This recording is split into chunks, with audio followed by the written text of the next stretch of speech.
Ano ba yung leadership principles? Sabi nila, leading by example, protecting with integrity.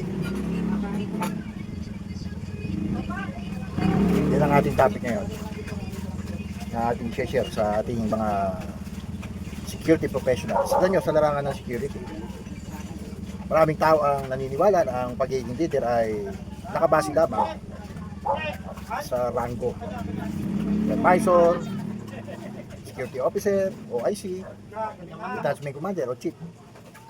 Na leader ay hindi nasusukat lang doon sa ating mga insignia na nasa uniforme natin, sa balikat natin. Nasusukat ito sa pamamagitan ng tiwala, respeto, at inspirasyong na ibibigay natin sa ating mga kasamahan. Dahil ang security professional ay hindi lamang tayo mga tagapagbantay ng property, ng mga buhay. Tayo rin ay leader na sa oras ng panganib, halimbawa sa panahon ng mga crisis, tayo ay gabay sa bawat taong ating pinangangalagaan. Now, pag-usapan natin ang mga leadership principles para sa mga security professionals.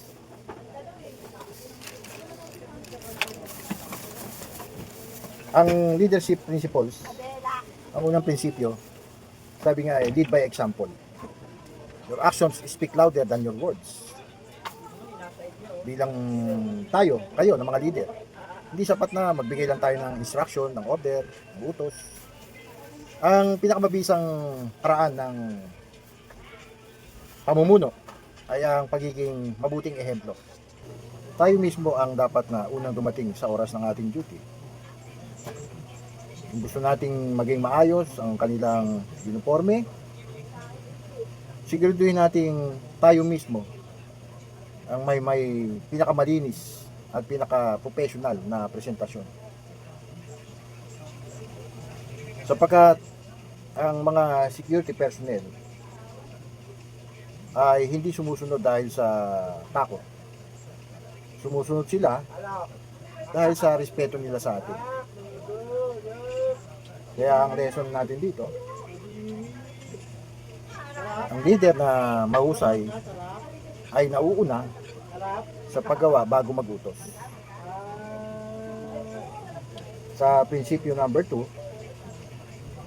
integrity. Do the right thing even when no one is watching. Sabi nga ni Colonel Catrallan, kahit walang nakakakita. Dahil ang integridad po ang pundasyon ng propesyon ng natin bilang mga security. Hindi po tayo maaaring maging leader kung hindi po tayo mapagkakatiwalaan. Kaya ang isa pong security professional, tayo po ay tapat sa ating mga report. Hindi po tayo tumatanggap ng mga suhod, pabor. Hindi po tayo nagsisinungaling. At hindi po natin inaabuso ang ating maliit na kapangyarihan. Ang pinakamahalaga pong kagamitan natin bilang isang security officer ay hindi ang baril, hindi ang batuta. Ito po ay ang ating mabuting pangalan.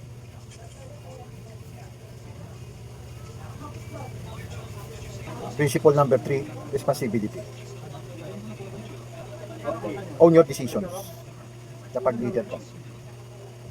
Dahil ang tunay na leader ay hindi naghahanap kung sino yung kanyang masisisi. Kapag may problema, may naging bulilyaso, hindi siya nagsasabing kasalanan mo, kasalanan ni ganito, kasalanan nila. Kundi ang sinasabi niya, paano natin ito mabibigyan ng solusyon? Paano natin ito maaayos? Ganyan ang isang leader. Ang responsibilidad ay tanda ng maturity at leadership. Principle number 4, effective communication. Napakaraming insidente ang maiiwasan sa pamamagitan ng tamang communication. Dahil ang leader ay mahusay makinig, malinaw magsalita, magalang makipag-usap, at marunong magbigay ng instructions.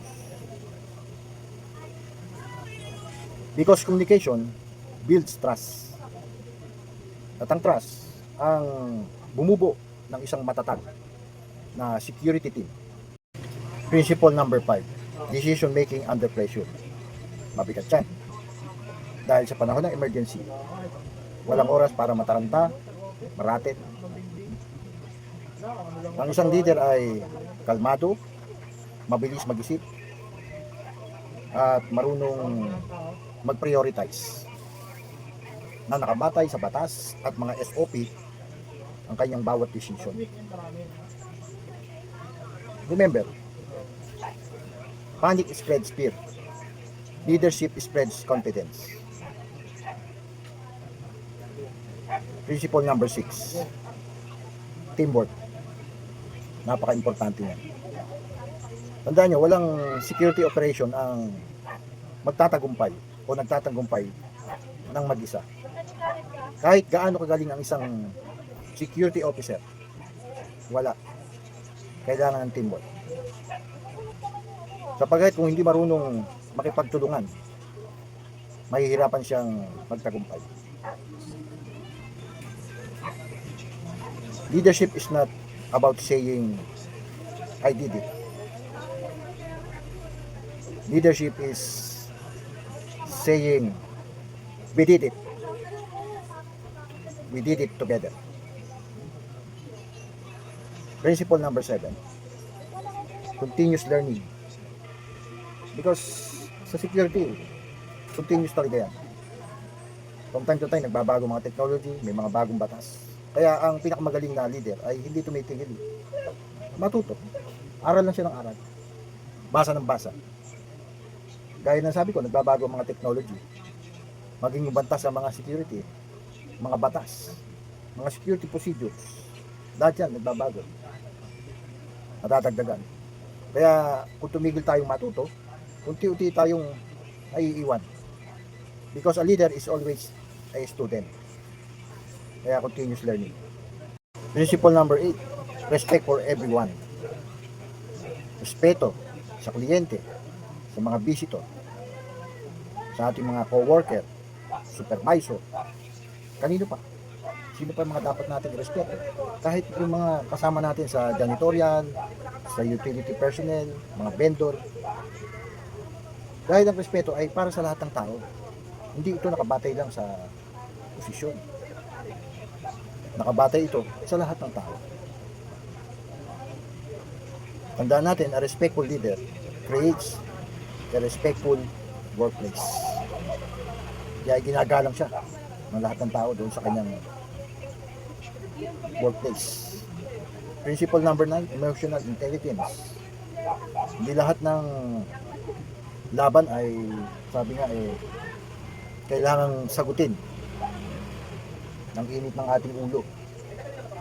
Sometimes, mas malakas ang pasensya dapat kaysa sa sigaw. Matutunan natin paano kontrolin ang ating feelings. Mas epektibo ang pangunawa kaysa sa galit. Because a security leader controls emotions before emotions control him. Kaya sabi ni Sir Jing, inhale, exhale. Inhale, exhale. Principle number 10, service before self. Kasi ang tunay na leader ay hindi inuuna ang sarili. Mas inuuna niya yung kaligtasan, yung kapakanan ng kanyang mga kasamahan, ng kanyang team at lahat ng tao doon sa kanyang AOR. Kapakanan ng publiko. Ano ba yung mission ng kanyang organization, ng kanyang agency? Leadership is service. Ulit, leadership is service. Hindi ito privilege. Ito ay isang responsibilidad. Kaya bago tayo mag-ukas sa pagkakataong ito sa aking mga kapwa security professionals, tandaan natin, ang ating uniforme ay nagbibigay ng otoridad, konting kapangyarihan, ngunit ang ating karakter ay nagbibigay ng respeto. Ano man ang ating posisyon ay maaaring ibigay ng kumpanya, ngunit ang ating pagiging leader ay katangiang kailangan paghirapan natin araw-araw. Kahit ikaw ay bagong security personnel, security guard, o matagal ka ng security supervisor, ay may pagkakataon kang maging isang leader sa pamamagitan ng iyong halimbawa, ng iyong integridad, ng iyong disiplina, at ng iyong malasakit. Tandaan natin, a security professional protects people. A security leader develops people. At sa uli, ang tunay na sukatan ng isang leader ay hindi kung gaano karaming tao ang sumusunod sa kanya, kundi kung gaano karaming tao ang kanyang naitataguyod at natutulungan at na-inspire maging mas mahusay. Maraming salamat at mabuhay lahat ng security professionals. Muli, ito po ang yung Doc F. Santos. Munting kalaman, dagdag kalaman, or saying ingat po tayong palagi at mabuhay.